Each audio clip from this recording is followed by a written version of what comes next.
And ఇప్పుడు king size black బస్టర్ని మనందరం enjoy చేస్తున్నాము. అండ్ ఐ రిక్వెస్ట్ మారుతి గారు to speak a few words about the film.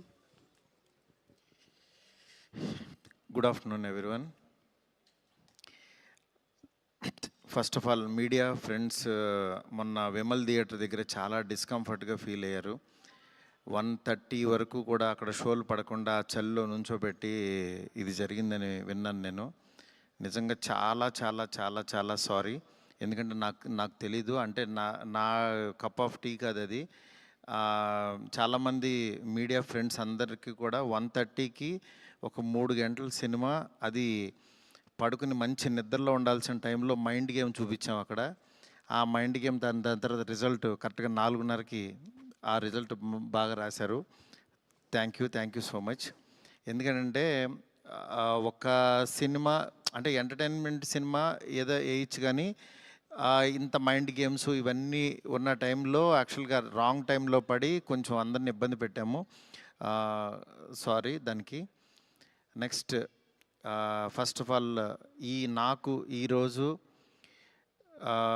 ఏది ఏమైనా నాకు ఒక మంచి ఆపర్చునిటీ ఇచ్చిన ప్రభాస్ గారికి నా జన్మంతా రుణపడి ఉంటాను. ఎందుకంటే ఒక నార్మల్ మిడ్ రేంజ్ డైరెక్టర్కి ప్రభాస్ సినిమా తీసాడు అనిపించేలా చేసిన ప్రభాస్ గారికి చాలా చాలా చాలా థ్యాంక్స్.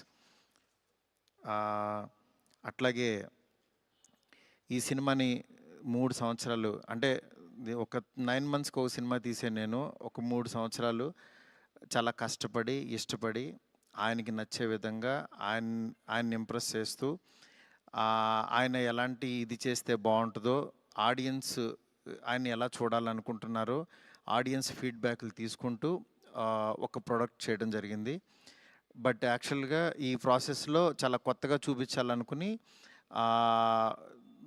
అంటే లాస్ట్ క్లైమాక్స్ అదంతా చూసిన వాళ్ళందరూ అసలు ఇండియన్ స్క్రీన్ మీద ఇలాంటి మైండ్ గేమ్లో ఒక కమర్షియల్ హీరో సినిమా ఇంతవరకు రాలేదు, నిజంగా చాలా కొత్తగా ఉందని ఈరోజు 40 మినిట్స్ ఎపిసోడ్కి మాత్రం చాలా ఎప్రిసియేషన్ వస్తుంది త్రూ అవుట్ వరల్డ్ వైడ్. ఈ దీంట్లో అందరూ అంటే ప్రభాస్ గారిని పెట్టుకుని నేను కూడా సింపుల్గా కమర్షియల్ సినిమా రాసేయచ్చు, చేసేయచ్చు, చాలా ఈజీగా అయిపోతుంది. కానీ ఆయన కూడా ఇలాంటి కథని కొత్తగా చెప్పాలి, ఆడియన్స్కి తీసుకెళ్ళాలి, కొత్త సినిమాలు పెద్ద హీరోలు చేయాలని ఆయన సంకల్పంతో డెఫినెట్గా ఈ సినిమాని మీ ముందుకు తీసుకురావడం జరిగింది. నిజంగా అది కామన్ ఆడియన్స్కి చాలామందికి రీచ్ అయింది. నెక్స్ట్ రిజల్ట్ అనేది వెంటనే ఇప్పుడే 1 డేలోనే డిసైడ్ అయ్యి ఒక షోలోనే డిసైడ్ అయ్యి అనేసుకోవటం కరెక్ట్ కాదు.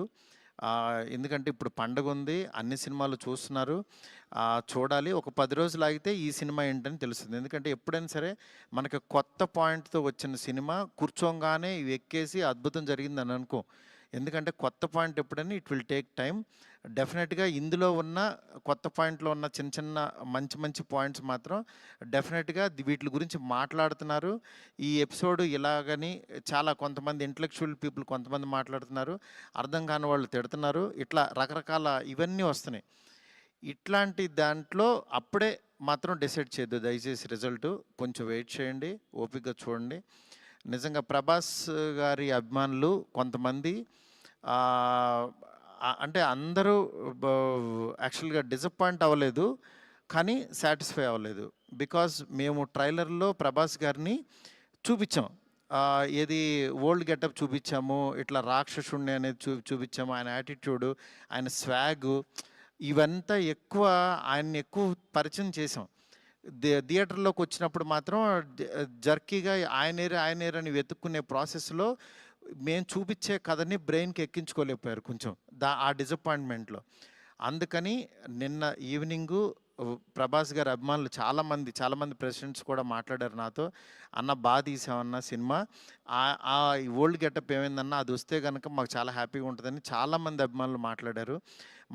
అందుకని వాళ్ళని దృష్టిలో పెట్టుకుని నిన్న ఈవినింగ్ కూర్చుని సెకండ్ హాఫ్ ఇంకొంచెం షార్ప్ చేసి ప్రభాస్ గారి ఓల్డ్ గెటప్ని ఈరోజు ఈవినింగ్ నాకు తెలిసి 6 o'clock షో నుంచి చూపించడానికి విశ్వ గారు కాల్ తీసుకుని పెట్టాము. ఆయన ఎపిసోడు డెఫినెట్గా మైండ్ బ్లోయింగ్ ఉంటుంది. ఎందుకంటే చాలా కష్టపడి డబ్బులు ఆయన కష్టపడి చాలా తీసిన ఎపిసోడ్. ఎందుకంటే ఒక ఒక దీంట్లో రూఫ్లో ఫైట్ జరగటం అంటే ఇంతవరకు ఎక్కడ ఎప్పుడు రాలా. ఆ రూఫ్లో ఫైట్ వెళ్ళి ఆ ఫైట్ కావాల్సిన లీడు ఇదంతా నియర్ బై ఒక 8 మినిట్స్ ఎపిసోడ్ ఉంటుంది. 8 to 9 మినిట్స్ ఎపిసోడ్. డెఫినెట్గా ఆయన స్వాగ్ని మీరందరూ ఎంజాయ్ చేయబోతున్నారు ఇవాళ నుంచి. అలాగే ఎక్కడైతే లెంత్ అని కొంచెం ల్యాగ్ అని ఫీల్ అయ్యారో కొన్ని సందర్భాల్లో అవి కూడా షార్ప్ చేసి ఈరోజు ఈవినింగ్ నుంచి కొత్త ప్రభాస్ గారిని, మళ్ళీ రియల్ రాజాసాబ్ అని ఫీల్ అయిన ప్రభాస్ గారిని మేము చూపించబోతున్నాం. దీంతో డెఫినెట్గా సాటిస్ఫై అవుతారు అనుకుంటున్నాను. ఈ పండగ అన్ని సినిమాలు బాగా ఆడాలి. డెఫినెట్గా నిజంగా మాకు నిన్నొచ్చిన అంటే ఇంత పెద్ద ఓపెనింగ్, ప్రభాస్ గారు ఓపెనింగ్ ఎప్పుడు కూడా ప్రభాస్ గారు ఫ్యాన్సే నాకు అన్న ఫస్ట్ డే టాక్ ఇలాగే ఉంటుంది మా అన్నది, మీరు అసలు అవన్నీ పట్టించుకోవద్దు, మీరు 10 రోజుల తర్వాత అన్న స్టామినా చూడండి అని నాకు మెసేజ్లు చేస్తున్నారు. అందుకని నేను చాలా హ్యాపీగా ఫీల్ అవుతున్నాను. ప్రభాస్ గారు నాలాంటి ఒక మిడ్ రేంజ్ డైరెక్టర్తో ఇలాంటి ఒక కొత్త సినిమాని మీకు అందించారు. అందించిన ఈ సినిమాని మీరందరూ యాక్సెప్ట్ చేసి ముందుకు తీసుకెళ్తున్నందుకు నాకు చాలా చాలా హ్యాపీగా ఉంది. నాకు అంటే ఈ కలెక్షన్స్ ఇవి నాకు తెలియదు కానీ బట్ కామన్ ఆడియన్స్ చూసిన వాళ్ళందరూ బాగుందంటున్నారు, ఎంజాయ్ చేస్తున్నారు. అంటే ఒక ఎంటర్టైన్ చేసినంతసేపు ఎంటర్టైన్ చేసి దాని తర్వాత ఒక విషయాన్ని చెప్పగలిగాము. ఇది ఆడియన్స్కి బాగా ఎంజాయ్ చేస్తున్నారు. Thank you so much. ఇలాగే మీరు ఎంకరేజ్ చేయాలని చెప్పి మనస్ఫూర్తి కోరుకుంటున్నాను. థ్యాంక్ యూ మారుతి గారు, థ్యాంక్ యూ సో మచ్.